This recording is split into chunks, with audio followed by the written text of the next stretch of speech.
That what was required of a deputy president. In the end, we all settled as a team on Gachagua because he's an astute debater, a fantastic grassroots mobilizer, a disciplined and tireless political operative, a successful elected politician and businessman, a principled politician of tremendous resilience and fearless fighter for the right cause, an indefatigable champion. Gachagua is a self-made man, a politician of repute, and a public servant whose sole goal is to help others. Gachagua is a very passionate leader, a people's person. He speaks about the ordinary people and is concerned about matters to do with farmers. What I like about him is his passion for people issues. He's one of those leaders who are passionate about ordinary people. He's a living example of a true hustler. Then the president is here telling the people of the mountain, the man you gave me is a blackmailer. He goes to Western, he says man is a tribalist. He goes to Nyanza, he says this man is a primitive. Give me a break. You are talking to the same people. These same people are the ones he talked to when he wanted my services. When he wanted me to mobilize the mountain people. When he wanted to take advantage of my oratory skills to mobilize votes for him. When he wanted me to articulate people-based issues. Yet, when I say don't demolish houses for innocent people, he says I'm fighting his government. Yet, he was saying I stand for people issues. So I am saying that the mountain people, you can condemn once. You can't condemn twice. What they are saying, William Ruto, you successfully persuaded us to fight our own son, Uhuru Kenyatta. Please, you cannot persuade us to fight Rigathi Gachagua because we now know you.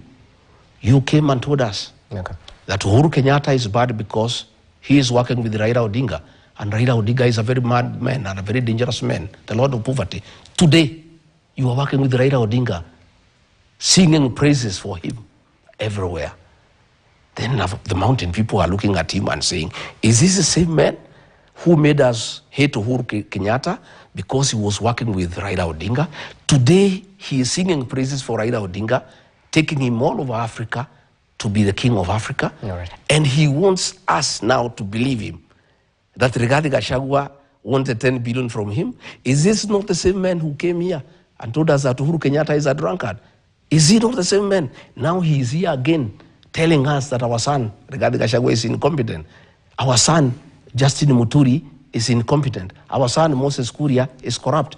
Our son, Methekal Inturi, is corrupt. Mr. President, I have no capacity to advise you. Nobody can fool the mountain people twice. You fooled them once, they feel very sorry about it. They actually feel very low and very down. I want to assure you, your tricks are now known, your games are known. You will never again in your lifetime make the people of the mountain fight their son or their daughter. They will never do it. You made us hate Uhuru Kenyatta. Okay. You made us humiliate him. You told us bad things about him that were not true. You said he was incompetent. You are the one who is incompetent now. It is very clear for everybody. Everybody is incompetent except you. Even now you are saying your new Mr. Yesa is very competent. You are the only one who is competent. Everybody else who disagrees with you, everybody else who has a problem with your modus operandi, anybody else who has a problem with your leadership is incompetent. Okay. You are the only competent person in this country. So, and with all due respect, we'll treat what you've said earlier on as allegations because you still haven't substantiated them. I have to ask you this because it's a multi-pronged question. When exactly did your friendship, your working relationship with President William Ruto start, and when did the rain start beating it? Probably before we come to that, you said that he said I fight small people. I don't fight anybody. He says that I was fighting Farouk Kibet. Farouk Kibet is not a small man. He is a co-president in this country. Farouk Kibet runs the government. Everybody reports to him. The Inspector General of Police, the head of public service, cabinet ministers. William Ruto issues instructions to cabinet ministers through Farouk Kibet. Ministers tremble at his very sight. So, Farouk Kibet wanted to give instructions to Rigathi Gachagua. Rigathi Gachagua was elected by the people of Kenya alongside William Ruto. There is no way I would have allowed Farouk Kibet to give instructions to me. And let me tell you, Rogers, Farouk Kibet was trying to run my office, make appointments for people to come and see me. And initially, I thought it's okay, maybe that's how William Ruto wants us to work, until I learned that Farouk Kibet was collecting money from people to come and see me, and I have nothing to give them in return.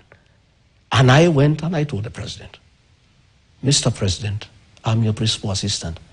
Please, your personal assistant cannot give me instructions. And if you want to give me any instructions, you give them yourself and I obey them to the letter. But you cannot use your PA to order me around. And your PA is taking advantage to make money from people. And I told you, Mr. President, for your information, because I'm your advisor in this matter, I will be failing in my duty if I don't advise you and tell you what is happening. Okay. All the people Farouk Kibet is clearing to come and see you, he's collecting money. And there's hue and cry in town.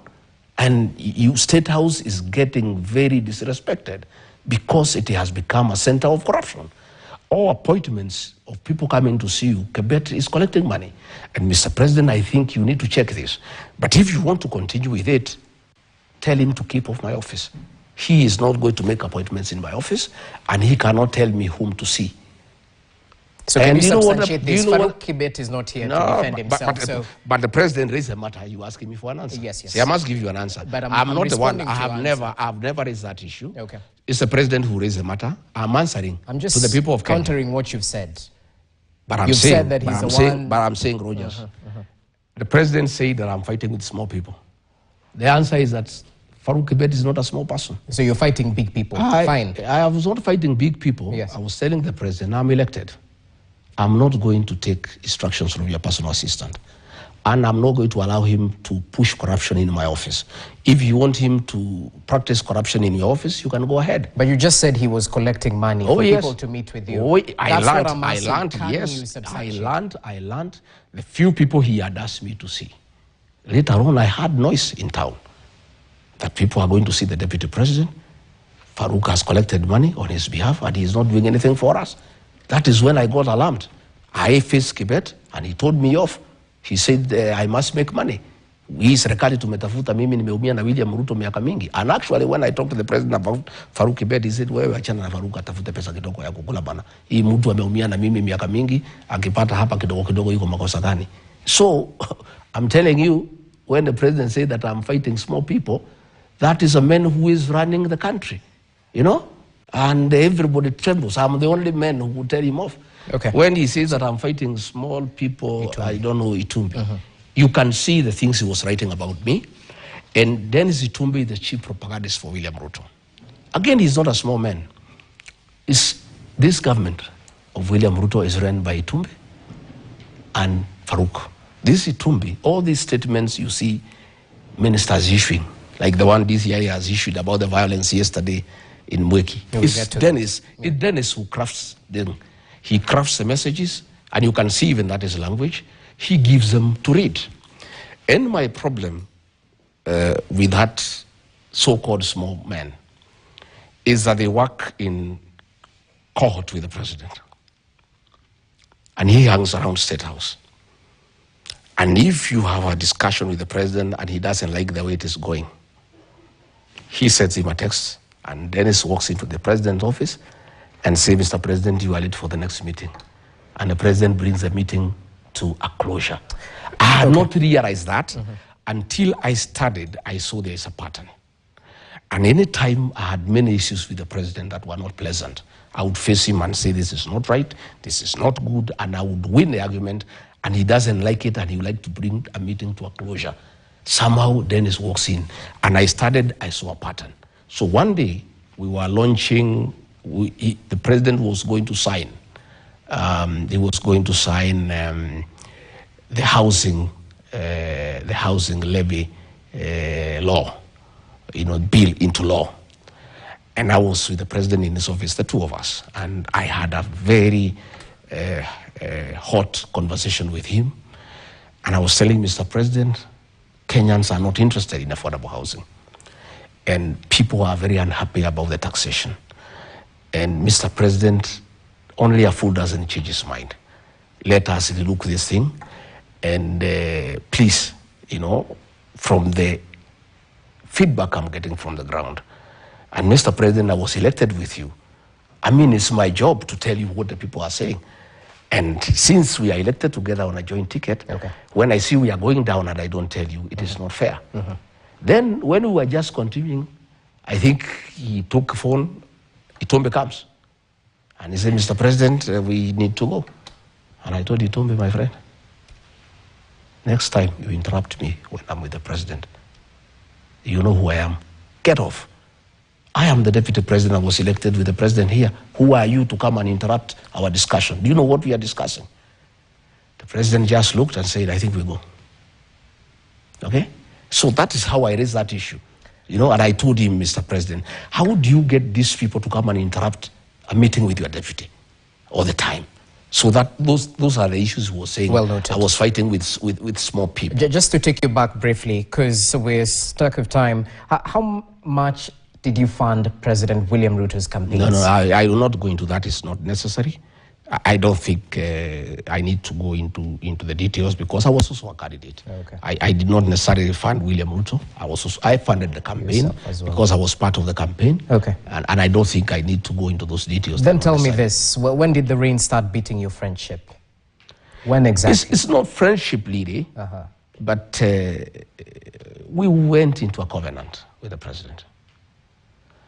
And the president was here many times, here in this house, down, beaten, harassed, frustrated, and he would come here for comfort.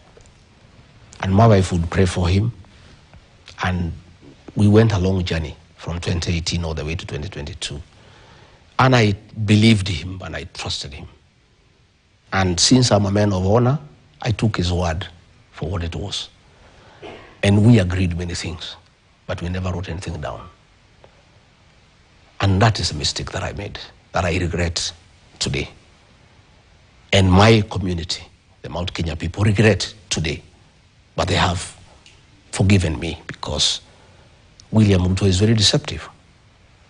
To deceive Rigathi Gachagua is nothing because he deceived bishops, reverends, pastors, everybody, all of us, our whole community, a very respectable community were deceived by one man. So I fell for it, and we agreed many things. And I went into it blindly. But as soon as we came in, the man changed completely. And all the things we had agreed, he became very arrogant. He said he's president. He said he'll do whatever he wants. And I can tell you where I started finding things are not right is we had agreed on several portfolios for my people because we had agreed, much as I'm a national leader and I'll be your deputy to assist you to manage the affairs of this country, I'll protect the interests of the Mount Kenya people in your government because they have elected you and they give you 47% of the vote. And it was agreeable. And all the things we had agreed in terms of portfolios, interior, agriculture, water, lands, finance, he honored all those things. But then he was very cunning. All my ministers from my region, he put PSs from his community under them. And after some time, my ministers told me they are flower girls. He would just work with the PSs directly without any reference to them. And I realized he had conned me and the community. So that's when the issue started. That is one of the issues. Number two, he keeps on saying people are tribal. He has accused me of tribalism. When we were appointing PSs, I asked him, since I was a public servant for a long time, we need institutional memory. These PSs are civil servants. Much as they served Uhuru Kenyatta, they are career civil servants. Mr. President, why don't we retain several of them for continuity instead of bringing everybody who is new? He said, no, hiyo watu wa kwende, hiyo ni watu ya Azimio, ni watu ya Uhuru. But there were some PSs who were retained. No, let me explain. Let me explain, that's where I am. He said, wa kwende hiyo watu, staki kuwaona. We'll get our own people, they will learn on the job. I said, Mr. President, we are new, me and you, we have just come. If we have new ministers, we have new PSs, the country must continue. Why, please, from my people, from my community, the region, I have 5-6 people I would like you to retain. And for you, as you can retain what? Then we are, okay, he overruled me, I kept quiet. Then we worked on it and we agreed on the list. And we got all new people. Okay? And I went home. All new people? All new people. In agreement between me and him. Okay. I came here. At 7, the list came out. The list had changed. From his community, he retained 5 PSs. From his community, he retained Belio Kipsang, he retained Julius Koril, he retained Kipto, he retained Kimtai, and Dr. Tum. From my region, he retained one guy called Hinga. I called him. I said, Mr. President, I requested you that we retain a few PSs from my region who are working with Uhuru for continuity and from your people, but you told me you don't want anybody old, you want new people. But Mr. President, from your community, you have retained 5 people. This is not fair. You have started shortchanging me right in the beginning of our government. He told me, Rigathi, Kama you want to be the appointing authority, my friend. You run for president, you can appoint the PSs you want. This is my government. Now, Kwende, and he switched off the phone. That is, and when I hear him that was talking, in 2022. Yeah, 2022. That was the 2nd month in government. So when I hear him talking about tribalism, that Rigathi Gachagua is tribal. When you look at the way he reappointed PSs from his community and chased away all the other PSs from all the other communities, except his own community. When you look at the appointment of CEOs in parastatus, there are more than 60 from his community. And he talks about tribalism. You know, I've heard him saying hatutaki ukabila. You know, hii Kenya ni yetu sisi wote. Sisi bana hatutaki ukabila. Munikubalie niunganishe wa Kenya wote. Hii Kenya ni yote sisi wote. Then more than 60 CEOs of parastatus are from his community. Okay. That is where I just realized things are not what I thought they would be. And when I tried to talk to him, he was very abusive. And I kept quiet because I didn't want to have a fight with him. I just, played along. And we just continued, And then along the way, he started purging people from my community. He wanted to get rid of the Commissioner General of KRI, Mr. Mburu.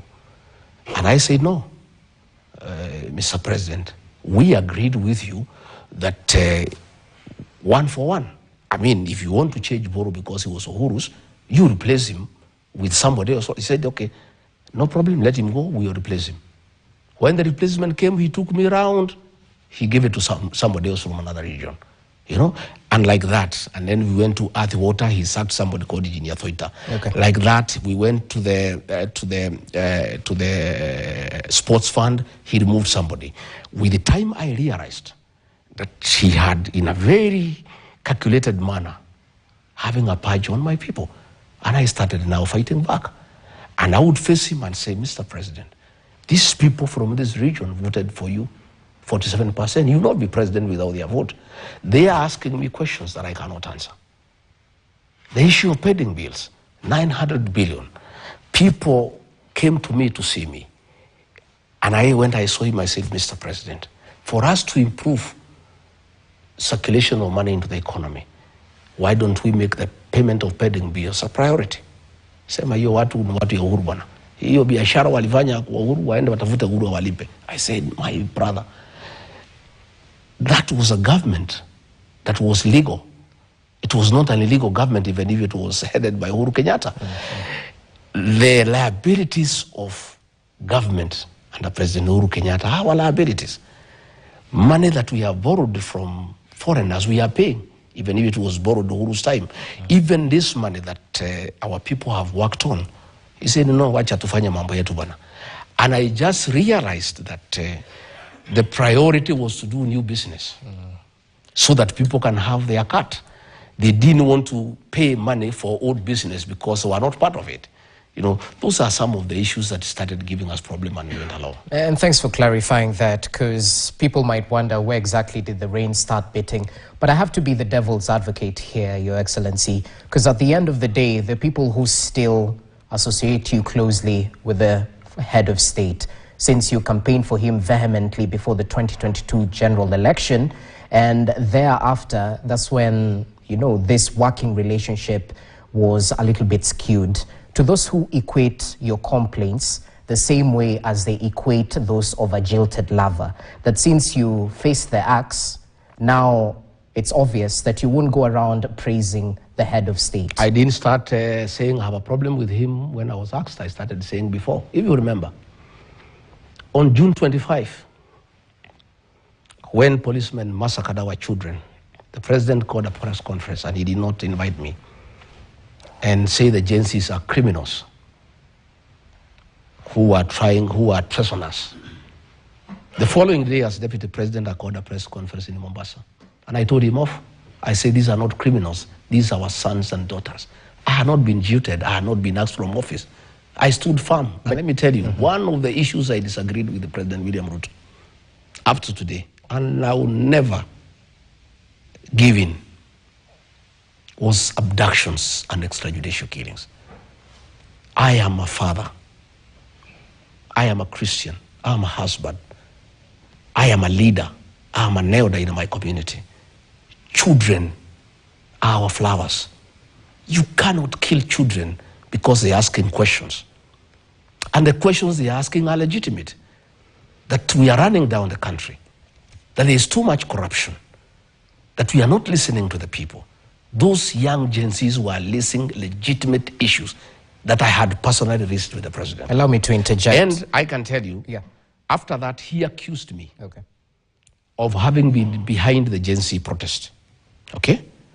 And I said I was not behind the Gen Z's protest, but I associated myself with what they were saying despite being deputy president. So you cannot sit here and tell me that I have started raising these issues, because we disagreed or because I left. You remember, in the Senate, there was an accusation against me that I had opposed evictions of people from Nairobi River. I raised that issue when I was deputy president. True. There was an accusation that I rejected the haphazard relocation of traders from Wakulima Market. I started disagreeing with the president a year ago.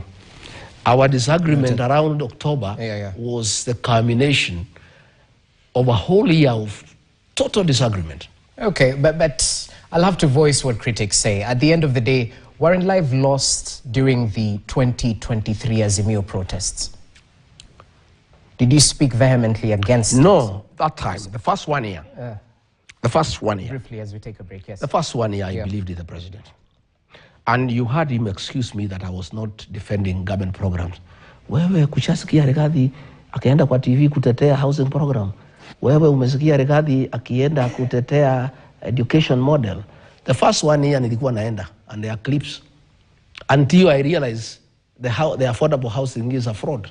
It's a business venture between the president and DEFCI to sell cement, to sell steel, to sell mabati. I stopped defending it. Well, DEFCI is not here to defend No, he's himself. not here, but I'm just saying. Okay. And I stopped defending it. And even the president tried to tell me to go to TV to defend the housing program. I told him I'll not go.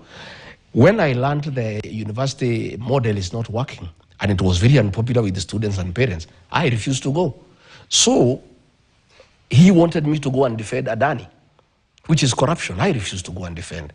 He wanted me to go and defend Shah. Okay. And it's corruption, I refused. But my and question, I am saying... Allow me to ask you. Yes. Because my question is centered on the 2023 Azimio protests. Did abductions start in 2024? They started in 2024. They started in 2024? Yeah. The real abductions. And I can tell you... There's no fake abductions. No, I'm just telling you, when it became clear to me, is when 101 officers from the administration police... Okay. On the authority of the president, were transferred to the National Intelligence Service and given very extensive training, is when we started getting people complaining that people are disappearing. Mm-hmm. And I went into it, and I started seeing signs that are not good signs. And I faced the president more than 3 times. And he feigned ignorance. But when I came to check, I found he knew what is going on.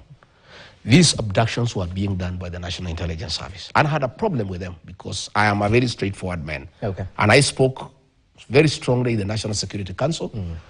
And I said, Mr. President,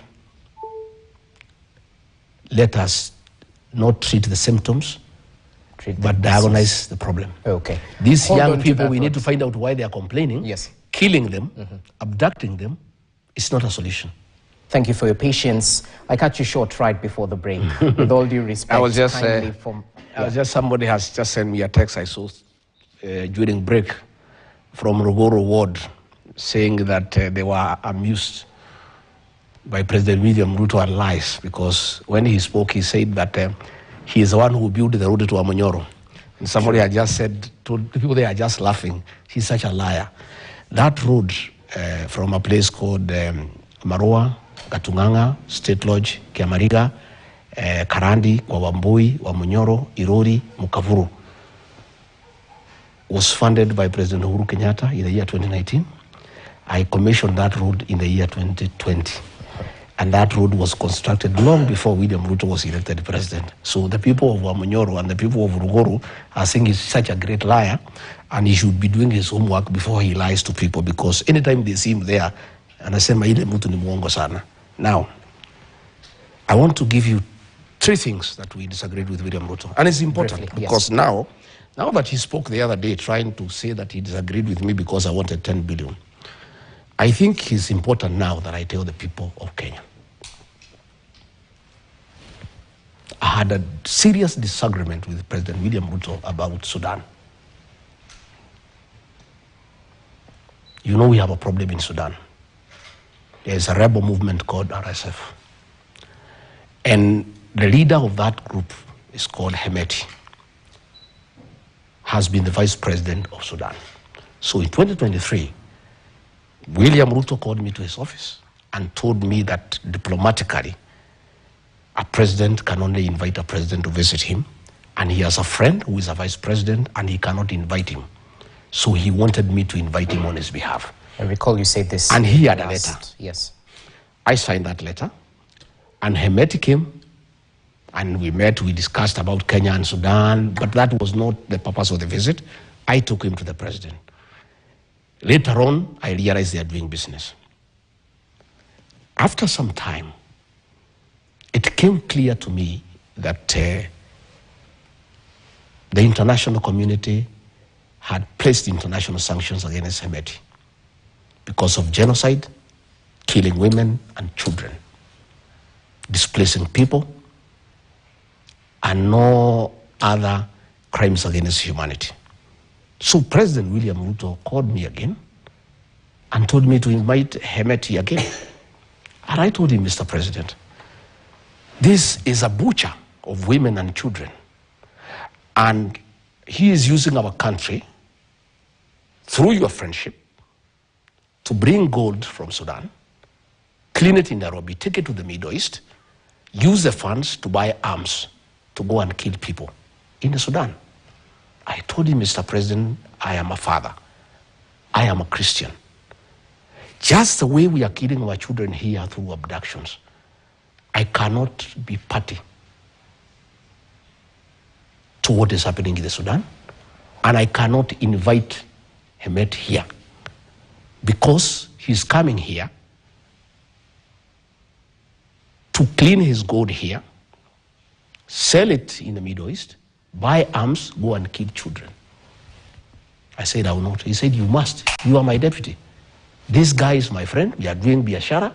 Do you know by him not coming here what I'm going to lose? I said, Mr. President, I'm not going to do it. I'm not going to invite that man here. So you invite him yourself or do whatever you want. He said, wewe Rigathi umekuwa mjeuri. I am instructing you to sign a letter here to invite a vice president of a country. You say you cannot. I said, I won't. This man has international sanctions against him. This is a man who is butchering women and children, Mr. President. I'm a Christian. I'm a father. I will not do it. I went. Later on, I learned my signature was forged to invite him. I went, I faced the president. I told him, If this man lands in this country on an invitation purportedly signed by me, I would disown him. So the visit was stood down. And then he told me, well, Taniona, I am tired of you. You are a very difficult character. You are the worst mistake I've made in my 35 years of politics. I regret having nominated you as my deputy. You are a very difficult character. I am president. I'm telling you to do, and you say you are blackmailing me that you are going to disown the letter. I refused. I want to say this. For the deaths occurring in the Sudan, the real commander of RSF is not Hemeti, it's William Ruto, because for a movement to succeed, it needs money. The money from gold is being cleaned through Kenya to buy arms, to go and kill women and children. And you know my next question would be to substantiate these claims. But I'm saying this guy was here, his movement was here the other day. That's in the public Listen, no, I'm asking you. This man has international sanctions against him for genocide. True. He has been given a safe haven in Nairobi. He was here forming a government in KICC. That cannot happen without William Ruto. And I want to tell the international community. But the claims of doing business... No, everybody knows that he is selling gold through Nairobi. You may pretend not to know, or I'm not pretending. Don't shoot the messenger. Everybody knows. I'm just trying to find out. Everybody made claims that the president is doing business. Everybody knows that why William Ruto is having relations with Hemedi through Nairobi is for the gold business. And the gold business, the proceeds are buying arms to butcher children and women. And I want to ask the international community, and I want to say I'm available to give evidence, and I want to tell the international community, it is pointless to levy sanctions against Hemeti. The person you need to levy sanctions against is William Ruto. And this thing of Sudan will be sorted out, because if there are sanctions against William Ruto, he'll stop entertaining Hemeti. Gold will stop being processed in Nairobi. There will be no money to buy arms to go and kill children and women. Number two. How is this gold being cleaned in Nairobi? Because unless you were party to it, that's what I'm trying to find out. I was deputy president. So should we treat it as allegations? I was deputy president. Okay. I know what goes on in this country. I have a lot of information. Even today, when I'm out of government, I have serious networks within this administration. There is nothing that goes on that I don't know. Okay, we'll treat it as allegations. Proceed. Again, another issue is Kosovo. Yeah?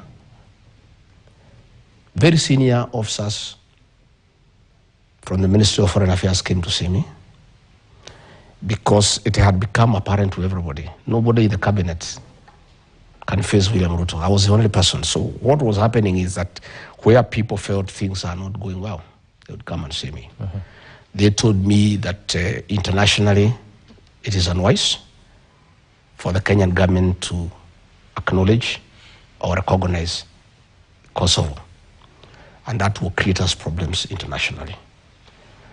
And they say, we want you to talk to the president, because none of us can talk to him because he's adamant that we need to recognize Kosovo, and it will create us international problems. And I went to see the president, and I said, Mr. President, senior officials from the Ministry of Foreign Affairs have come to see me over this matter. And he was mad. He was in a rage. He wanted to know who they are. I said, I cannot tell you because you will fire them. But this is information. Please don't do it. It will soil our image. He said, go to hell. I am the president. I make decisions in this country. And if you don't like it, you can quit this government. And Rigathi, please, keep off foreign affairs. Wefanya kazi yako ya naibu wa rais. I say, Mr. President, these are concerns that have been raised to me. This is about our image internationally. Yeah? And I think it is only fair that you listen to me. Only for me to come and hear is later that the president and the president of Kosovo are having a business deal in Mombasa, over a hotel in Mombasa. Which hotel is this? Let me give you the name. It's just it's escaping my mind. Now we're talking. Okay. It's escaping my mind, and so because of commercial interests, yeah, by the president, commercial interests by the president. As a country now, you have heard what has happened. Zambia is up in arms. Yeah. Moscow is up in arms. Yeah. It's the Dolphin Hotel in Mombasa. The Dolphin Hotel is a joint venture between President William Ruto and the president of Kosovo. And because of the president's commercial and selfish interests, we are now in trouble with Serbia. We are in trouble with Russia. I mean, this is not right, you know. And he really hated me for raising that matter. Okay. And he was very bitter. Again, you know, he's also interfering with the DRC. And I can confirm that he is creating problems in DRC through involvement with M23 because of his interest in gold business in the DRC. And as the chairman of the East African community, William Ruto can also have a problem with this region because he is an interested party because of commercial interest. And that is why you found that our embassy in Kinshasa was attacked by the people of that country because of our involvement, you know, in the internal affairs of that country and involvement with the rebel movement against a legally established government. Right. So these are things that the president and I were disagreeing from time to time. Because I told him, you know, again, people from foreign affairs came to see me. I went to see him. Again, he really told me off, you know, and told me to keep off foreign affairs and leave it to him and the Minister for Foreign Affairs. I said, Mr. President, this has to do with the stability of our region. So I want to say to us, the international community, to put an eye on this country. We are not going to have peace and security in this region unless they rein in on the impunity of William Ruto and his appetite for commercial ventures in the region. Because of his appetite for commercial ventures, he is putting the country in an embarrassing diplomatic position and is endangering peace and security within the region. And these are things I raised with the president because nobody else could face him. Musalia cannot face him. Nobody else can face him. It's all trouble when they see him. Even when they know what he's doing is wrong, you know, nobody else can face him. And that is why he had to get rid of me because I was becoming an irritant. You know, every time there are issues, I raise it with him. Okay. And yeah. So you've mentioned Dolphin Hotel, and we'll definitely try and look up at the ownership of that hotel. Oh, you'll never see it. It will be hidden. There's a lawyer called Adil. He'll have fixed fixed the proxies. You will never get to it. But I've told you, let the president tell us that the president of Kosovo is not involved in that venture. Okay, and just to clarify, the DRC embassy was attacked due to the president's statement when he said he had called Macron the president from France. The real thing is his involvement. The real thing is his involvement in matters DRC and his dalliance with M23. Where's the evidence? At the end of the day, I'm a journalist, so I'll have to try and. You need to dig a little bit further. I've given you the angle. You need to do a bit more investigative journalism, and you'll come and tell me what I'm telling you is the truth. Okay, so in retrospect, because you seem to corroborate with what the former CS Justin Muturi said in an interview last week Friday, if I'm not wrong, where he said the president is irredeemably corrupt and is unfit to lead this nation. So from where you see it, how much has Kenya lost due to these dealings by the head of state?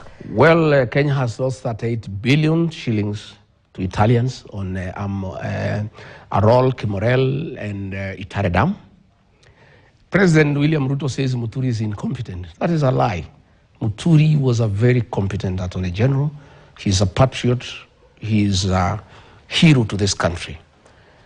President William Ruto had serious problems with Justin Muturi because he would never agree to give a nod to corrupt deals. Justin Muturi was ordered by President William Ruto to sanitize Arol and Kimorel, and he refused. And the president said the case between us and the Italians, we had a very weak case. And he told the president, no, we have a very strong case because these people never delivered anything, but they were paid 38 billion shillings. So we have a strong case. He said no, and he refused. The criminal charges against us, and the president is withdrawn by Nurdin Hajas DPP. And the president picked a team without Muturi to go to Italy, headed by his private lawyer Adil as chairman, Nuruddin Haji and Kennedy Ogeto, to go and sanitize Arol and Kimorel. And that happened. And Muturi was not involved, and the president was very bitter with Muturi. In fact, I heard him saying Muturi is incompetent.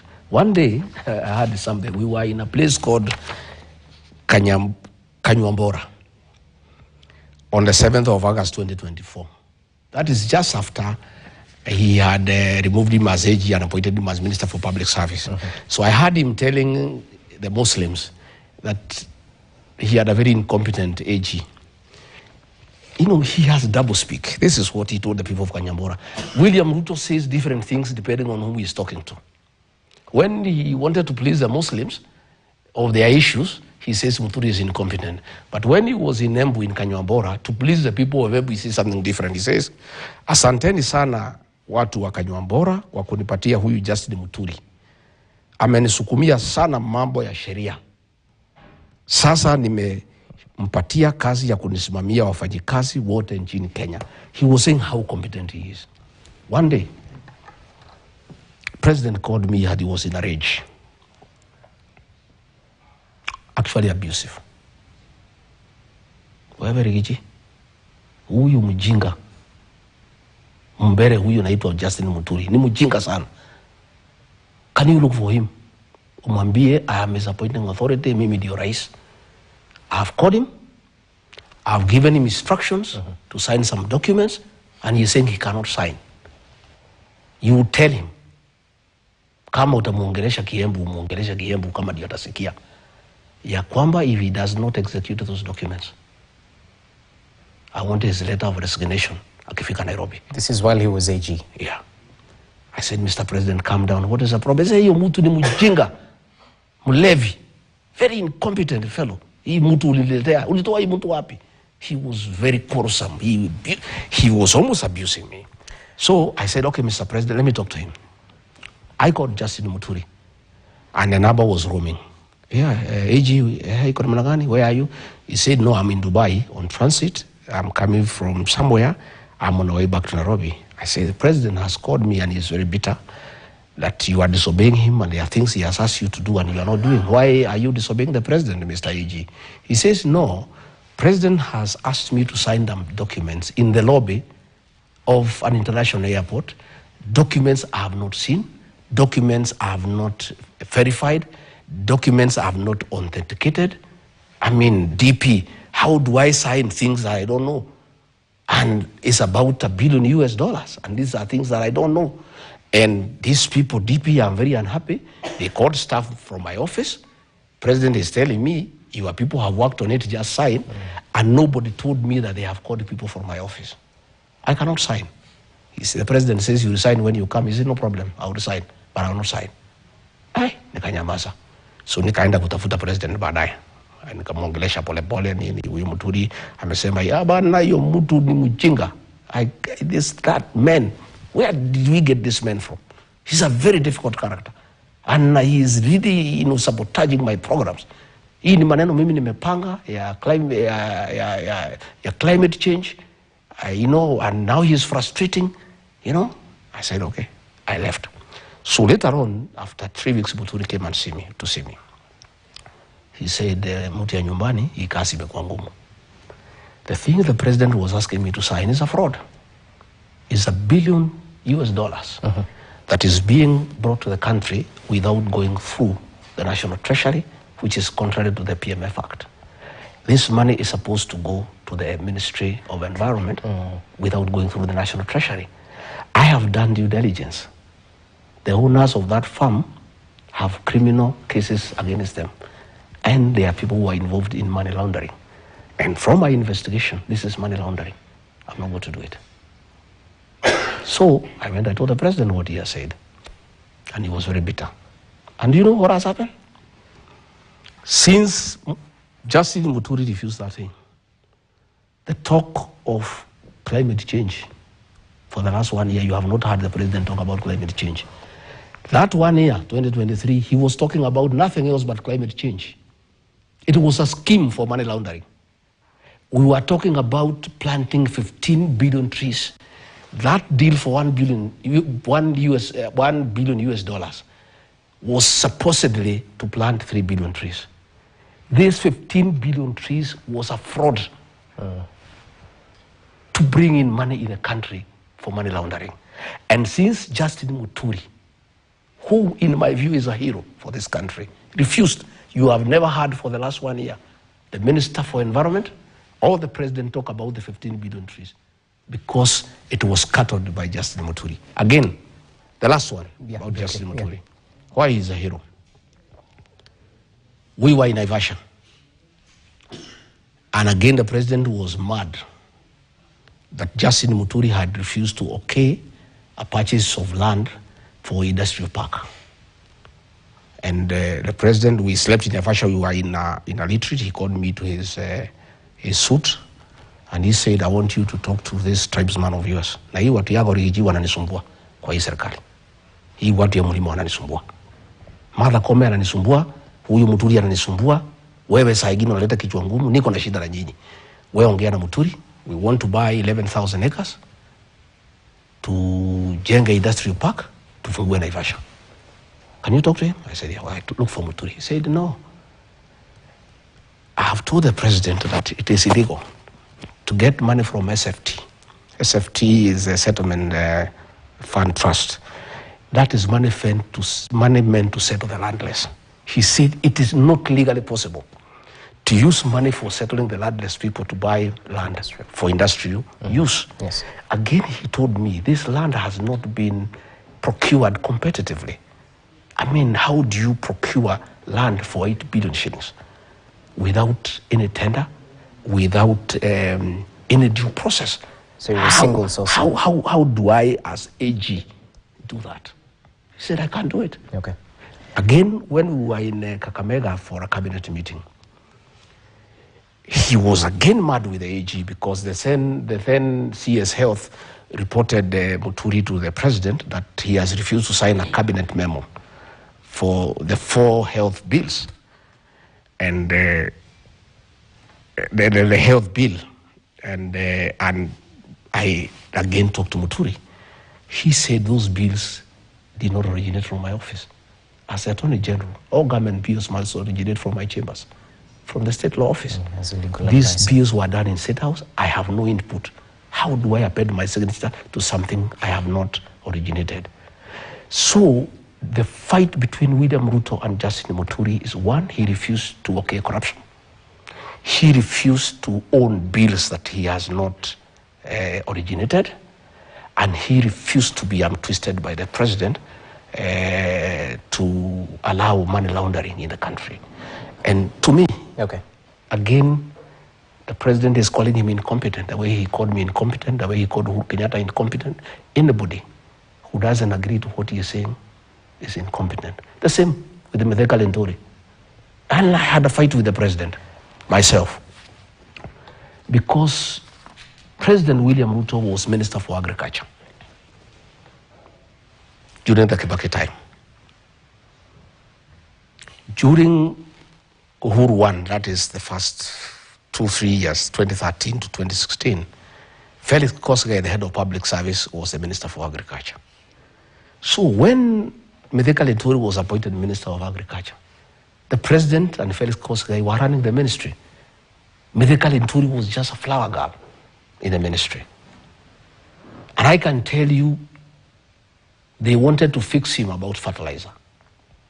All fertilizer is procured at State House. Yeah? The President determines to buy from who, at how much.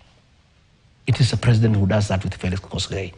So when they were trying to fix Linturi, when they brought bad fertilizer, and I'll give you evidence, the one that you want, because I think this is important. A company called Maisha Minerals and Fertilizers Limited. This is Defki, who is a partner of the President. He is also into fertilizer, and he is the one who imported bad fertilizer. Okay. So when the report came from KEBS saying this fertilizer is bad, President William Ruto ordered Linturi to allow the fertilizers to come in and forget about it. Then they wanted to arrest Linturi and take him to court for this fertilizer. It is here. And I told the president, you cannot do that. You know, Mideka Linturi is innocent. It is yourself and Felix Kosgei who are buying fertilizer in State House. In fact, as we speak today, I want to tell the Kenyan farmers, today there is no fertilizer and the long rains are here. Because fertilizer has not been prepared. Because it's the president himself who does it. He decides from who at what price. And this has taken time. Okay? All right. And again, finally, the Russian government gave us 40,000 metric tons of fertilizer. The donation. It was given to this man called Maisha Minerals by the president. And another 30,000 metric tons from Algeria given to the same man. They blended and sold it to government. A donation from Russia, a donation from Algeria was processed and sold to the Kenya government at the same price that we were buying fertilizer from. And I would like you, now that I've told you, go and ask the Ministry of Agriculture, the fertilizer that came from Russia as a donation, which farmers were given free of charge? The ones that came from Algeria, which farmers were given free of charge? The president gave it to Maisha Milas, Defki, his friend, blended, packed, and sold to the Kenya government. They pocketed billions of shillings. That is why we are saying what Muturi was saying, it is true. You know, the president would speak in cabinet. Hey, mimi, sitaki ufisadi katika serikali yangu. Na mimi, I'll be merciless to anybody who is caught up in corruption. You know, people will just look at him because all the procurement in this government is done by William Ruto. In fact, in cabinet, behind the scenes, because nobody could speak openly except me and maybe Muturi, the president in cabinet, behind him, is known as the principal procurement officer of the Kenya government. All decisions are made in State House, in fact, even in affordable housing. All the contractors are decided in State House. In fact, let me tell you, these markets you are seeing. As we finalize. Let me tell you, these markets you are seeing. Okay. They are being built with money from the housing levy because we are not able to absorb money for the housing levy.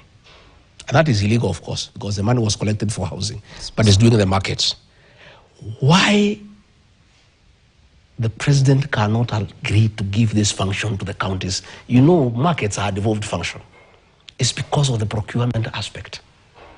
He is the one procuring the people who build these markets. And then when he finishes building, he gives them to the counties. I want to challenge President William Ruto. If you are not involved in corruption, President, make a decision tomorrow. This money for markets, transfer it to the counties. Let them procure, let them supervise, let them open the markets. You have no business, Mr. President. All right. Like now when he was in Central Kenya opening markets, he's not interested in the end product. Okay. His interest in this market business is the procurement aspect. And that is why, despite the fact that markets are a devolved function, the president cannot let go because he's micromanaging the procurement of markets for his own gain. He's the one who negotiates with the contractors. In fact, why the president has no time to fix this country. He spends most of his time on procurement. Well, the president, of course, is not here to defend himself. Neither is Maisha. No, you look for him and ask him these do questions. Due diligence, yes, and please. Definitely uncover, as is our work as the fourth estate. So, all things said and done, you seem to be hinting to the fact that commercial interests supersede the national interest. Absolutely, in this is a commercial government. The government of Kenya, led by President William Ruto, is a transactional government. It's a commercial government. Everything is driven by commercial interests. Even while you diplomacy, international relations, local issues, markets, roads, everything is commercial. E-Citizen, my friend, when we came in, the president was very mad that E-Citizen is in private hands. After some time, shares exchanged hands, and the president ordered that all government services be onboarded. He stopped talking about the private people. 70% of his citizen is owned by private people. Your guess is as good as mine. Ask Adil, he'll tell you who are the owners of his citizen, who is the owner of Lisa. Today, so they're the ones benefiting from that 50 shillings. That 50, any time you say citizen, the Madrins at State House have your money. This government is a money-making machine. And there is no national interest. There is no concern for the people of Kenya. And we may reach a point we may ask the people not to pay taxes. Because it is a government, everything is an enterprise. You know, there is nothing that is being done for national interest. Okay. And everything starts and stops with William Ruto. So we haven't been able to canvass one issue, and that's to reflect on the president's 5-day campaign-styled development tour. I hope that passes with you. Because at the end of the day, there was so much tension before his visit. There was speculation that perhaps the ground might be hostile. But we saw the crowds in their numbers welcoming the president. Some leaders were jeered and booed.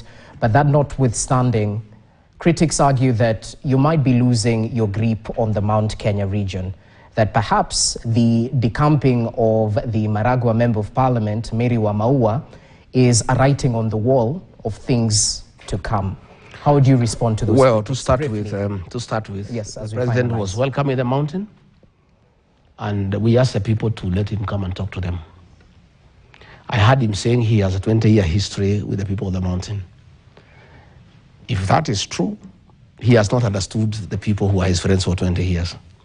If he had taken time to understand these people of the mountain, he would know that they hate betrayal, they hate deception, they hate lies, they hate being misused. And probably he had genuine friends, they would also tell him, when those things fall occur, there's no remedy. But the people of the mountain are very intelligent people. Okay. And they don't fight, they don't shout, they don't throw stones. They are just nice guys. And we agreed that we have a political problem with the president, but we also are very practical to acknowledge that he is president until 2027, God willing. And we must relate with him one way or another. And in our own way, because we know how to converse. We don't do it in public meetings. We are very silent.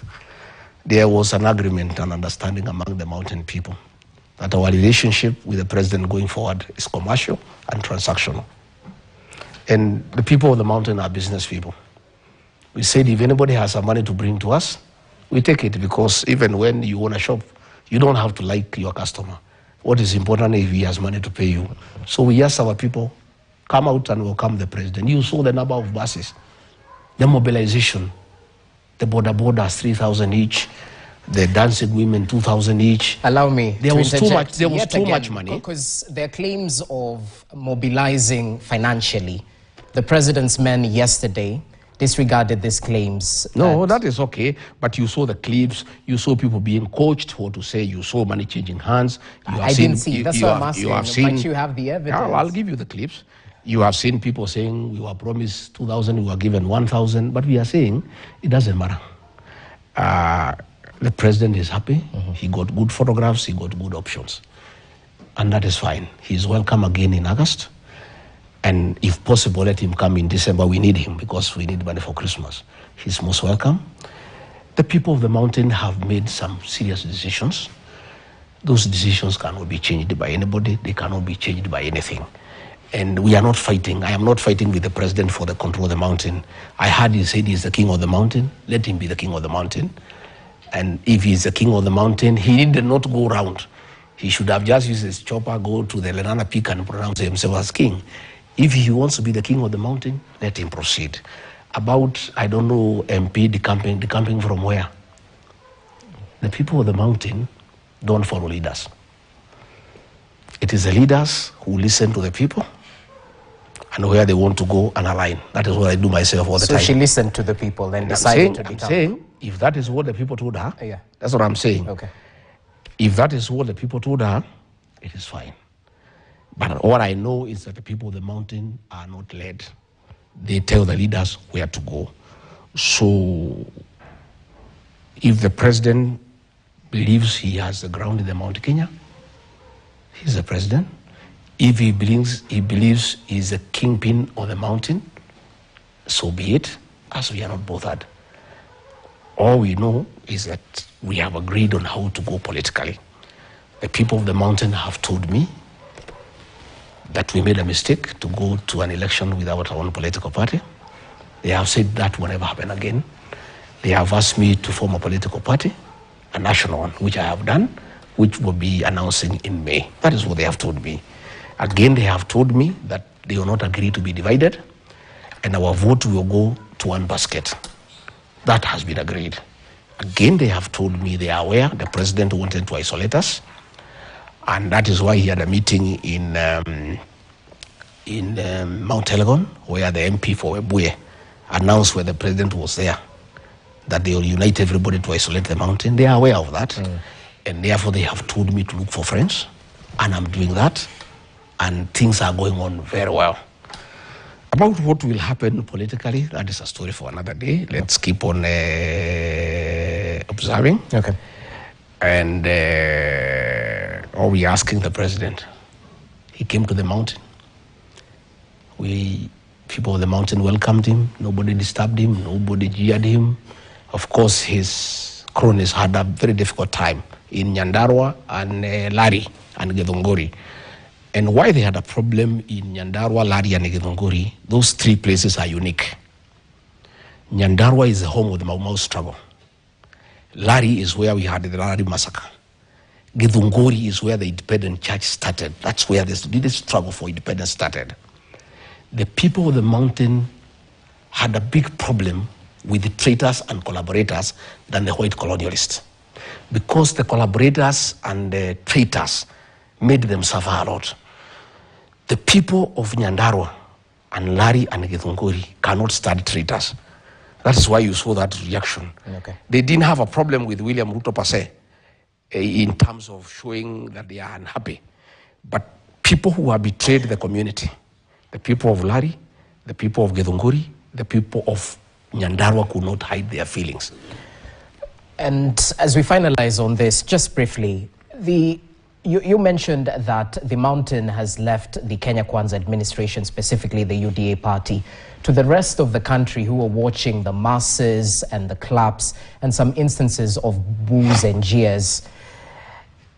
Does it poke holes into your submission that the mountain has truly left the mountain? I don't know. Yet? That is subjective.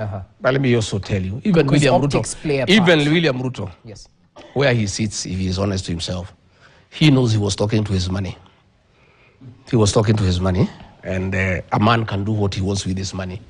He could have put the money in a big heap in State House and talk to it, or decide to take it to the people, give them, and put them together and talk to them. That is his decision. Okay. And he can come to the mountain. The meetings will be as big as he wants, depending on how much he wants to invest. The quality of the meeting, the clapping and the cheering, will be determined by what he wants to invest. We are business people in the mountain. We are commercial people. Our relationship with the president going forward is transactional, is commercial. And it is him to determine that relationship for now. How does he want to relate with the people of the mountain? There is only one thing that is not transactional in the mountain. The vote. That is never sold. Okay. But clapping, attending your meeting, saying sawa sawa, that one is, those are services that are freely available to anybody. Well and good. As we finalize this chaos that erupted at a church service in Mwiki just yesterday, where you were in attendance, we saw a group of unidentified men storm the sanctuary, briefly halting the event, and they were demanding payment from you. Yes, nobody was demanding payment. If you saw in the morning, even before we left for Mwiki, a blogger who blogs for the president had already indicated that we shall be having a problem for people demanding money. Okay, he had already said in the morning, and it is there, we'll show it to you. Even before we went, he said that we are going to Mwiki, and people will come to demand there for their money. So the people who arranged the goons, the governor of Nairobi, they gave them a narrative to say that they're asking for money. I got this information the night before. I have people right inside government, in police, DCI, National Intelligence Service. And that's okay, but at the end of the day, we're looking for proof. I am just saying, when I got that information, I've heard DCI saying that the police were not aware we were going. In the morning, I put a message to the DIG because he's the one who told police not to attend. And I put the message at 8 o'clock, it is here. So he cannot say they were not aware because I told him. Yeah. And I told him exactly who has arranged this violence. And I told him what his role is in the matter. And it is not the first time goons are being organized against me. If it was the first time, they organized goons in Limuru. Today I've heard this year say they are investigating. Limuru, it happened in November. Nobody has ever been arrested, despite the fact that the people are known and they were there in pictures. They attacked me in Shamata in December. An inspector of police who threw tear gas at me, he has never even been transferred. Yeah? In Nyeri, during the ACK, goons that are known were there. So what is happening is that the president has been cheated by his cronies here in the mountain. That the mountain can come back if you get rid of Rigathi Gachagua. He is the one who is inciting them. And if Rigathi is not allowed to move around to incite the people against you, you can recover the mountain. So let's do everything possible to make sure he doesn't go anywhere. For his information today, I want to tell President William Ruto, I don't need to have to go anywhere for me to talk to the people of the mountain. The people of the mountain have a way of communicating without going to a public rally. And decisions are made and agreed on, and that is what is happening. When you decided you are coming to the mountain, we communicated people to come out in thousands and pick your money, and that is what happened. I have a way of talking to the mountain people without going there. Probably he can lock me out of the rest of the country because I don't know how to communicate with those people. But for the mountain, it's an exercise in futility. Okay. And I said, when I was told, the people who told me were advising me not to go. They told me the gangs there will kill you. I said I will not cancel. If they kill me inside the church because I'm a member of PCA, I'll be a martyr. And I'll go straight to heaven if I'm killed in church. And I said I cannot run away. I'm not a coward. I'm a son of the Mau Mau. And when they came, I want to thank the Christians. The men did what we do in our community. They rise to defend the women and the children.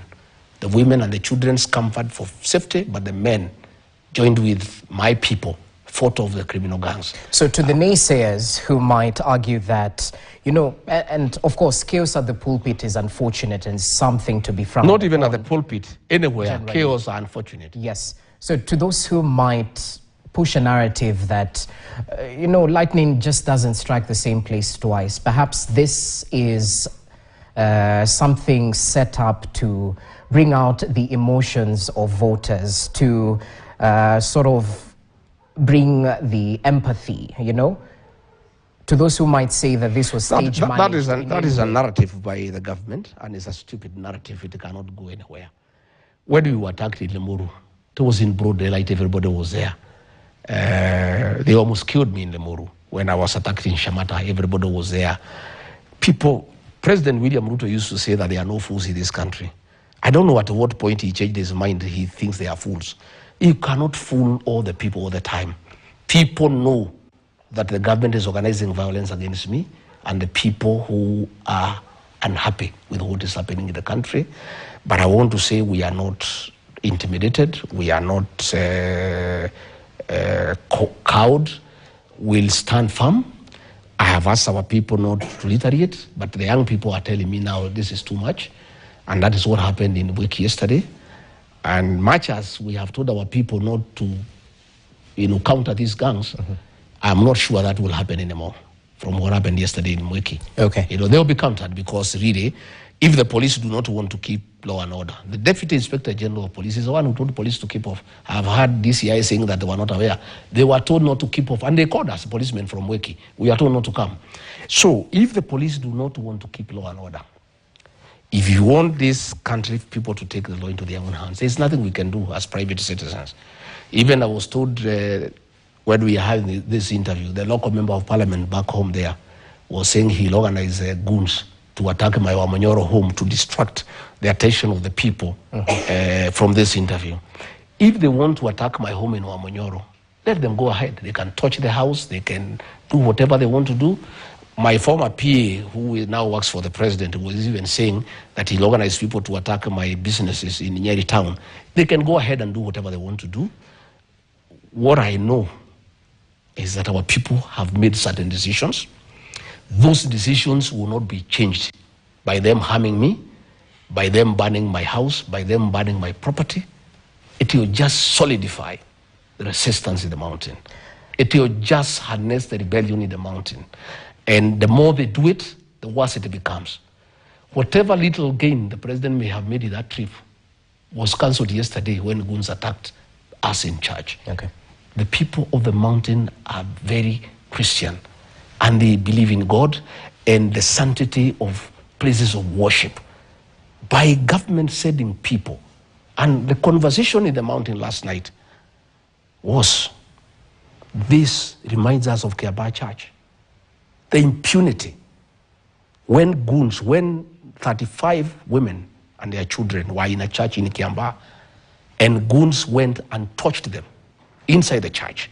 And when they tried to save the children, they say, let us die, but let the children not die. They removed the children through the window. These goons took the children back to the church and burnt them. What happened yesterday, the message it has sent to the mountain, is that the same people who had the impunity to burn Kiambaa Church and people inside are back, and we are noting, we are observing. And it has brought a lot of emotions. These are wounds that people wanted to be healed and forgotten. These are some of the things that our people had forgiven, but they have brought them back. The minute you said goons inside a church to kill Rigathi Gachagua and to kill Christians, you automatically bring the memories of Kiambaa Church and what these people did to our community in Kiambaa. Okay. Yes. Well, we'll definitely try and reach out to the Madeira Member of Parliament, Wamombi, to get his side of the story, because you've made allegations touching on him. But briefly, your analysis of the relationship between the church and the state as we finish off on this matter, because you were part of the Kenya Kwanza administration that used the church to rise to presidency. You've said previously, as you were deputy president, that the church and the state are the same thing. You take care of the same people. So do you hold the same views in regard to... Yes, we do, and that is why the church, as the conscience of the nation, must also be left to play a role. Now that the government has captured the opposition, now that the government has captured parliament, the church must speak for the people, you know, because we serve the same people. And they also want the improvement of the welfare of the Kenyan people. So let the church speak. Let the church be allowed an opportunity to comment on what is going on. Let us not, persecute the church, because I heard some politicians saying, let the church leave the politics to us. There's nothing like that. Okay. The church leads people. All these things is about the people. It's only that people play different roles, but it's the same people. The welfare of the Kenyan people is important to everybody, from the state to the church. And people must be allowed to comment freely. And what we saw yesterday is interference with the freedom of worship. Okay. And I want to ask our young people, especially from our community, don't take little money and harm your brother and sister.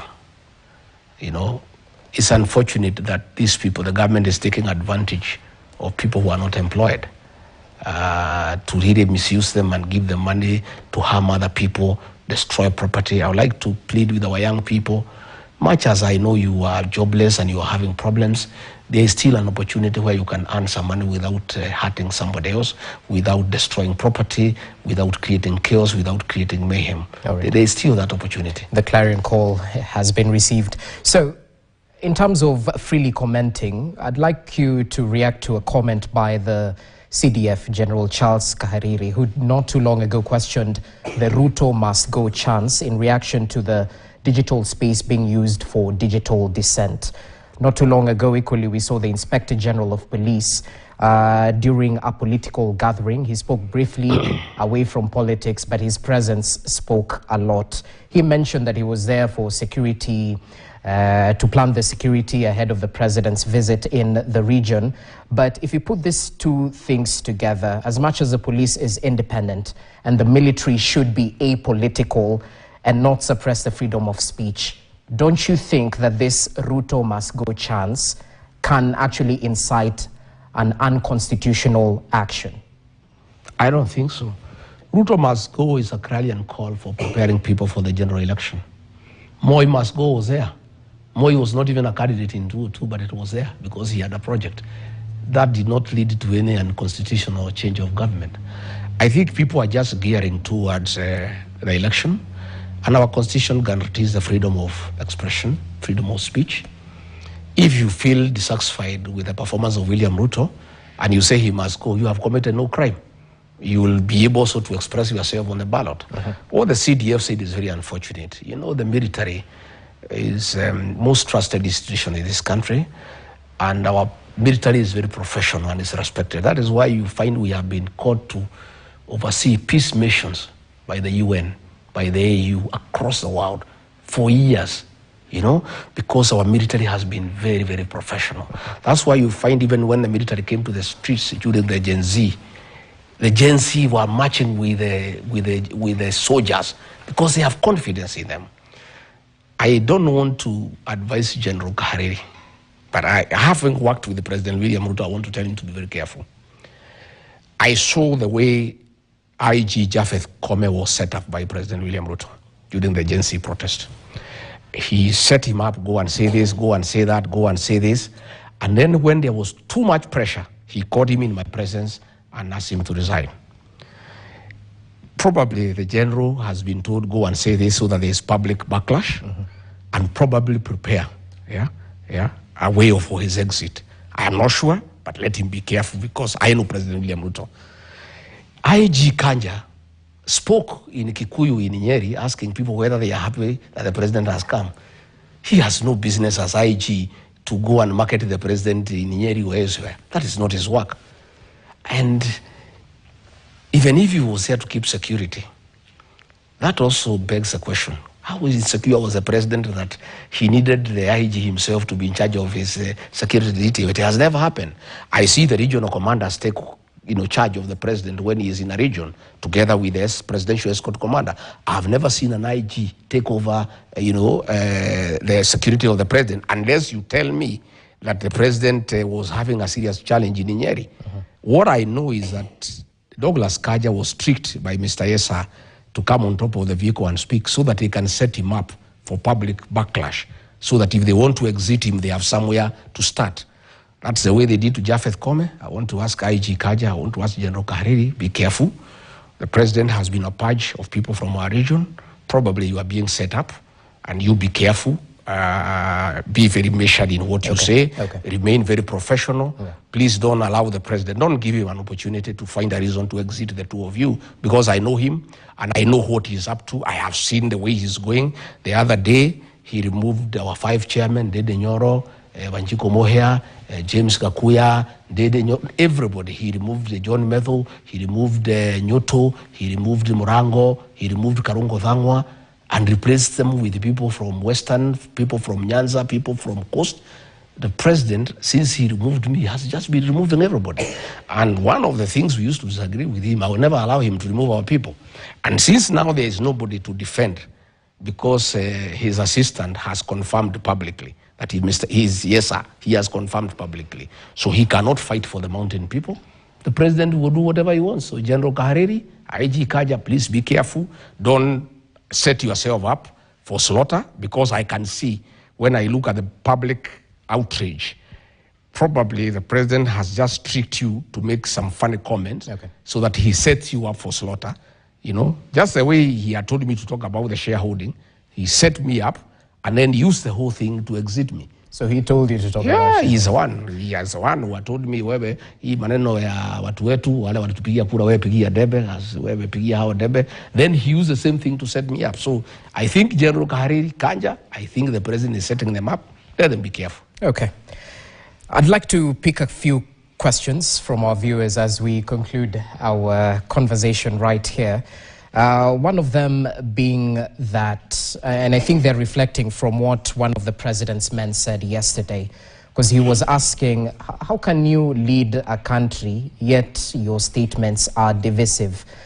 One of our viewers is asking that he's heard so much about the mountain and not about Kenya in general. So they seem to be putting you in that tag of a regional kingpin, yet you're playing in the national politics space. Let me tell you, William Ruto is a master of false narratives. He created a narrative against Uhuru Kenyatta that he's a drunkard. He created a narrative against Raila Odinga that he's a witch doctor. He is creating a narrative against Rigathi Gachagua that he's a tribalist. When I fought for Gen Zs, they were not from the Mount Kenya, you know. When I went to northeastern Kenya to give food during El Nino, those people were not from Mount Kenya.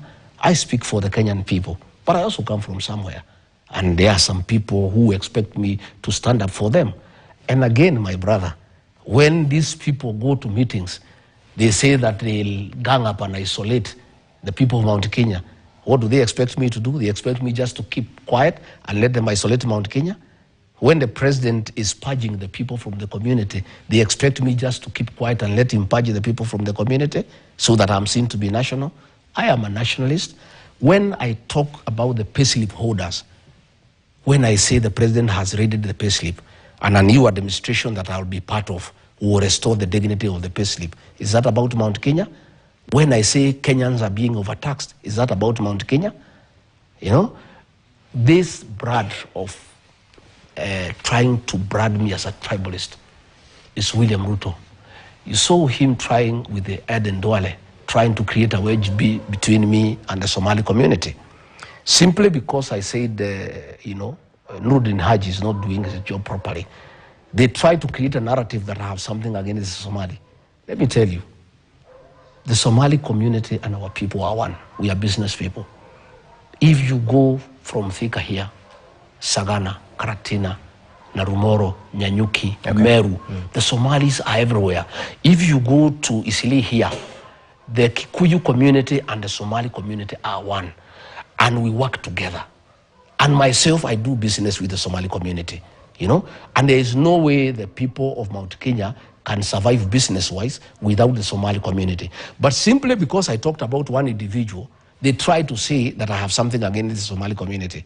I'd like to assure the people of the Somali community, yourselves and the people of the mountain are one. We are business people. And by the way, the Somali community are good people. You know, they are trusted. You don't even have to write anything. These things I had agreed with William Ruto. If I had agreed with the Somali, I would not be here in this position today. They would keep their word. So that narrative of trying to say I'm tribal is William Ruto. And that is why you see, when he went to the mountain, if he was a man enough, why didn't he talk about me anywhere in any meeting? Why didn't he start in Kirinyaga or in Embu and say Rigathi Gachagua is a tribalist? He wouldn't, because the people know. When you say Rigathi Gachagua is tribal, you are actually fighting the people of the mountain. All right, all right. How come President William Ruto is cheating the people of the mountain that he has a 20-year friendship with them, yet he superintended over a meeting where the Honorable Wanyama said the people of the mountain should be isolated? William Ruto was the last speaker. How come he did not admonish him and say that is wrong? And then he's here cheating the people of the mountain that he is their friend, yet he is the one who is very busy, crafting a narrative, trying to get 40 versus 1, what he did to the people of the mountain between 2005 and 2007. Because the Pentagon, William Ruto was the most active person of mobilizing all other communities against the people of the mountain. Okay. So your claims on the president's commercial interest in DRC seem to leave more questions than answers. A couple of viewers are asking that Rigathi hasn't told us who Ruto is working with in M23 because the rebel group is part of the Congo River Alliance. Is there any other president in the region that is working with Ruto to extract gold from? I'll not talk about presidents of other federal countries because it's not right for me to do so. I'll talk about my president whom I elected and whom I have a right to criticize and to tell the people of Kenya who he is. I will not talk about other presidents. I'll just talk about President William Ruto because he is accountable to the people of Kenya, I being one of them. So how is the president involved in these gold dealings in DRC? He has been having meetings with M23. And that so is having why, meetings substantiates... What do you think, what would you be discussing? It could be a peace process. What peace process? I mean, how can you do a peace? How can you do a peace process outside the Uhuru arrangement? The Rwanda, yeah. I mean, let him work through President Uhuru Kenyatta. President Uhuru Kenyatta is leading the peace process. Why is he having a parallel or engagement with the M23? If there is nothing sinister. Someone else is asking, do you believe the president is sincere in sending Raila Odinga to ease the tension in South Sudan, considering that you doubt Ruto's take on Sudan? Well, I talked about the Sudan, not Southern Sudan. Oh, yes. Now he's asking. But I don't know. William Ruto are two different people. What he says in public, what he does in office, in private, are totally different things. And in fact, most people who came to the mountain, like 20%, wanted to see whether he's the same person who used to come and talk to them, because all the things he told them, he has done the exact opposite. He went to a place there in Laikipia West to open a classroom done by KDF. But the cost of going there, 9 choppers at a cost of about 4 million shillings, more than 200 vehicles. The personnel, the per diem, the whole thing would have put up about 5 schools. People are just looking at him. He went to Nyanyuki, market, and the market was closed from morning to evening to wait for him. What used to happen during the Moi era. And he was not coming to do anything because he's not an engineer, he's not an architect, he's not anything.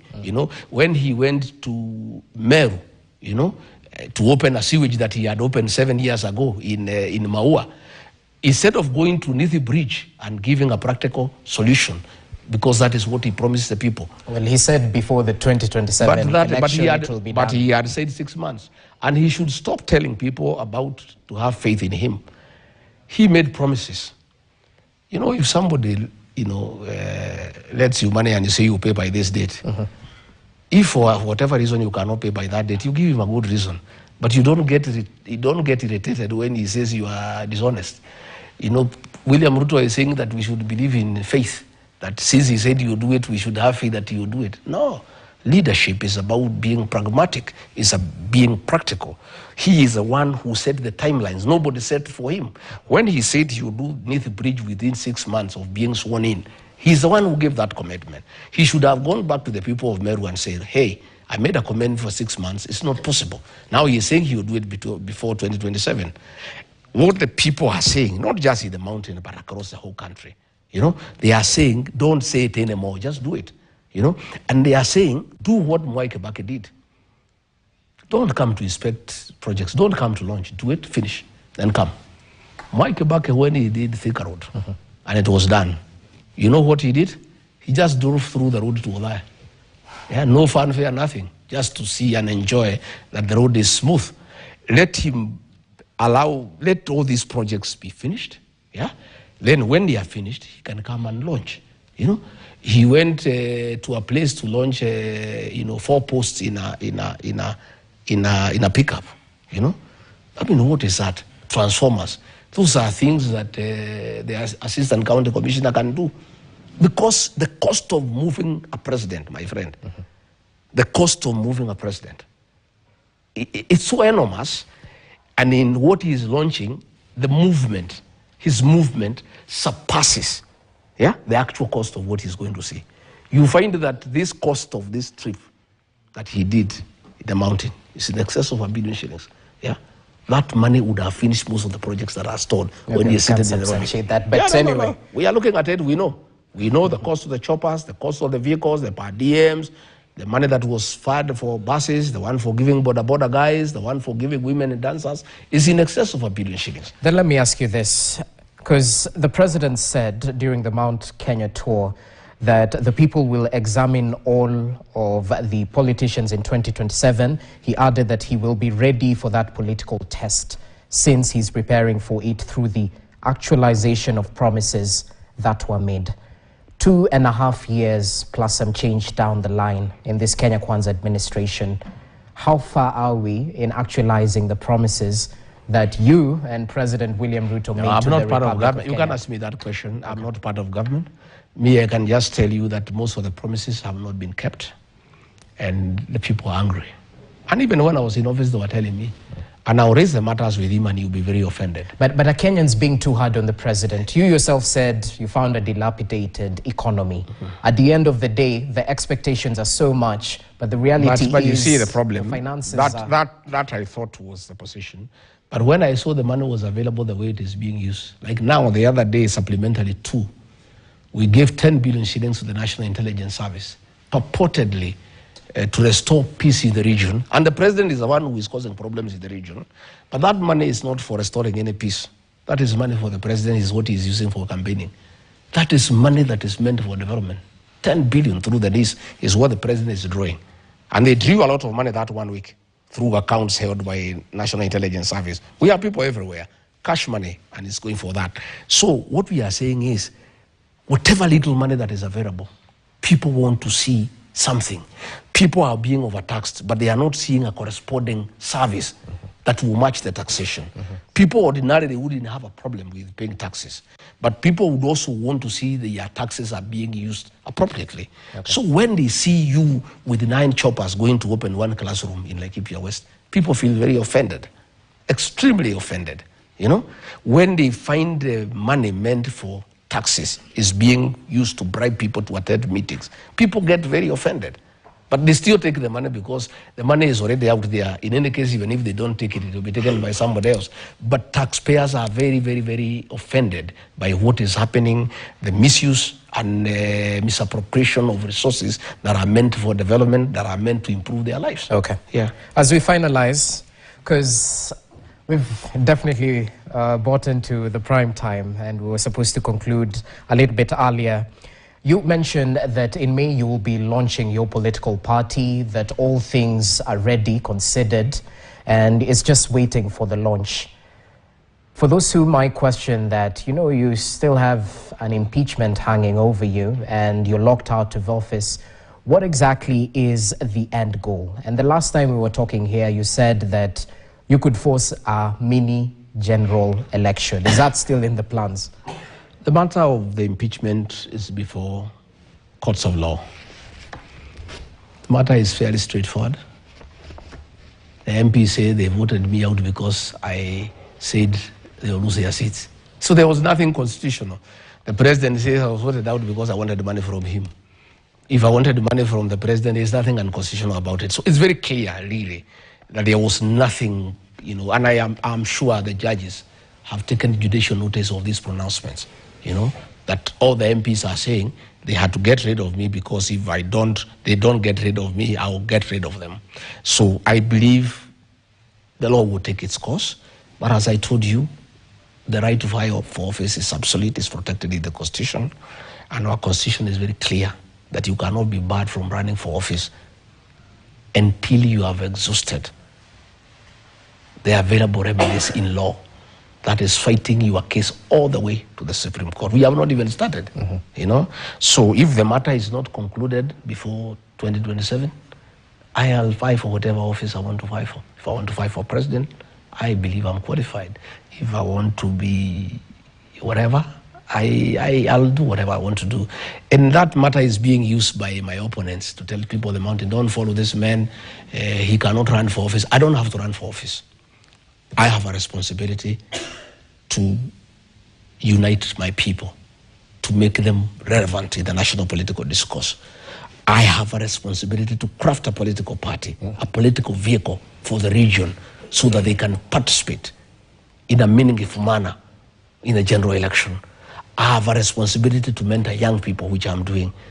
I don't have to be in office. You know, my friend, you know, many people think about positional leadership. You know, leadership is defined in many aspects. You have positional leadership, you have charismatic leadership, you have traditional leadership, you have effective leadership. I am in effective leadership. Today, how do you explain I'm not the deputy president? I hold no office in this country. Every talk, in every meeting, the whole country is about Rigathi. You cannot talk a man Everybody is talking about a man who is nothing, who has no influence, who is not a leader. How come? The president himself called a press conference to discuss me. All his people discuss me every day. If you look at the headlines, they just talk about Rigathi. Because Rigathi is a leader. He's a movement. He has people behind him in millions. And whether he has a position or not, is that he is a leader, because a leader is somebody who has followers. And if I had no followers, nobody would be bothered about me. That is why they disrupt my meetings, because they don't want me to talk to people. Because they know, one, I'm persuasive. Okay. I have powers of oratory. I have a way with the people. I have the language with the people. I am convincing. And I have effective leadership. And I carry people along with me. And I've just said to you what William Ruto talked about me.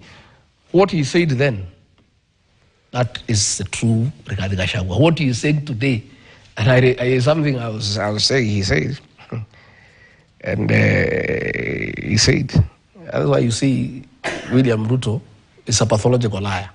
He said, I will not allow my deputy to be disrespected, particularly by junior staff. Disrespected or humiliated, and I've committed myself in writing. That is what exactly he did.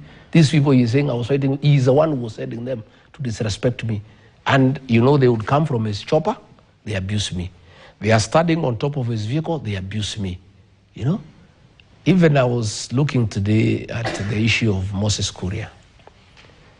Moses Kuria is one of our most bright leaders from the Mount Kenya region. And today he's in problems. When Moses Kuria was Minister for Trade, he is the one who started the county aggregation and industrial parks. A brilliant idea. Since they removed him from there, that project is stuck. And when I asked President why he's sacking him, he said that he's a thief. You know? So today I'm wondering, I have seen Moses Kuria is being auctioned. If Moses Kuria had stolen anything from anybody, how come he has nothing? He has no money to pay his debts, you know? And I knew, you know, the issues that took place in Kenya National Trading Corporation, KNTC. The procurement was done in State House. And when they brought edible oil and rice and there was a scandal, they wanted to push it to Moses Kuria and another lady called Pamela who has been taken to court. And they have used this thing to intimidate Moses Kuria, that they can open, you know, trumped up charges against him.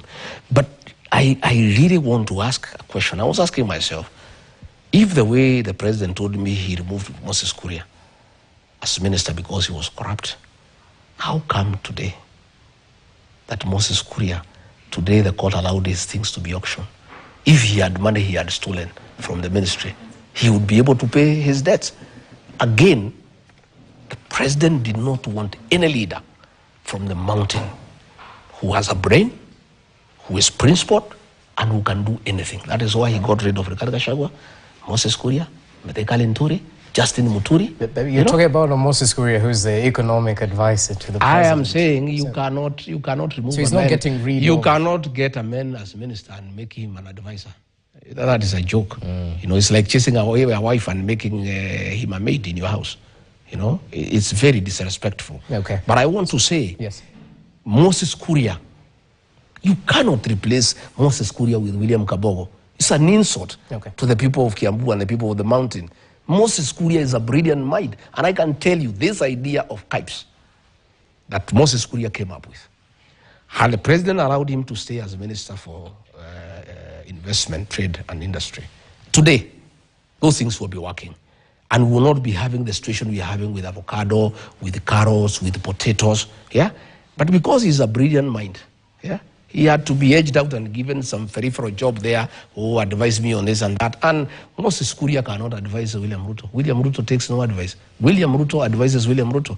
When you hear that you are presidential advisor, you just get a salary and know what to do. He cannot listen to any advice from anybody. Tell me this. Are there any commercial interests in Haiti deployment?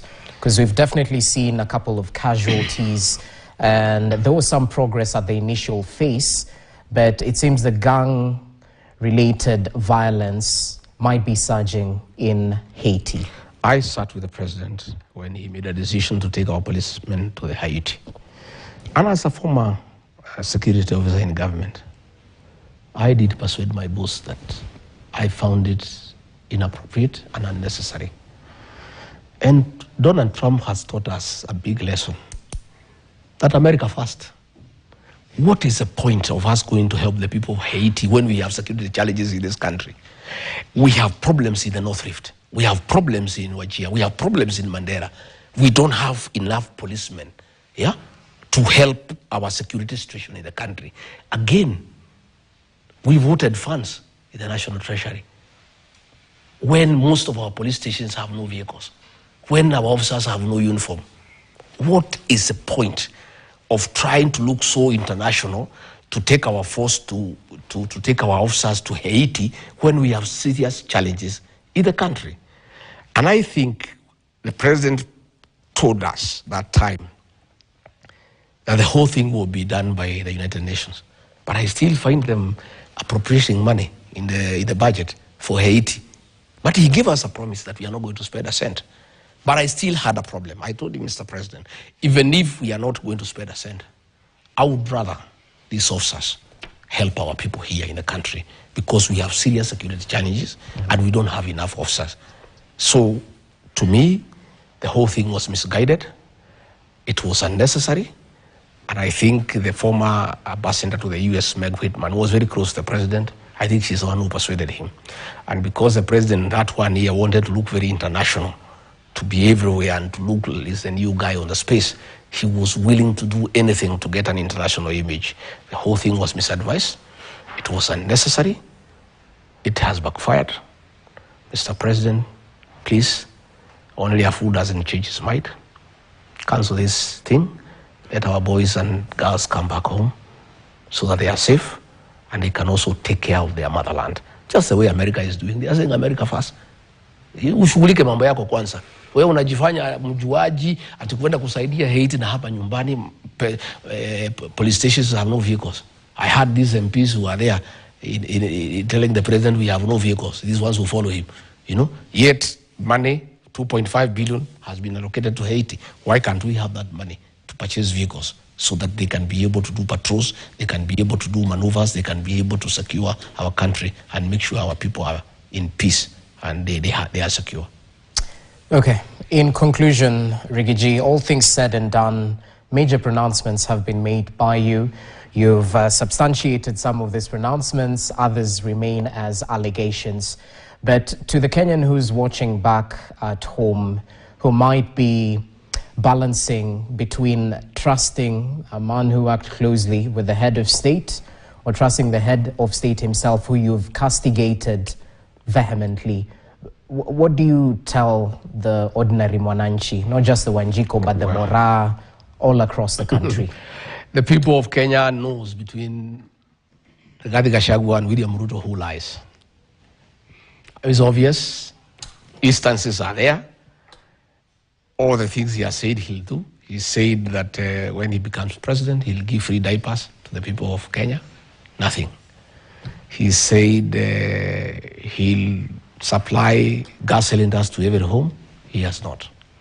He said he'll put money into people's pocket. He came and took the little that was there and took it to housing. He said there will be no abductions and extrajudicial killings. It is happening. He said he'll not interfere with the relations of friendly countries. He's interfering. He said he will not use the criminal justice system to manage politics. He's using DCI to harass Kadhoni wa Mushomba, to harass everybody. Everything that he told the people of Kenya he'll do, he has not done. It's not everything. Aren't you throwing the baby with the There is bathwater? nothing. There is the only thing.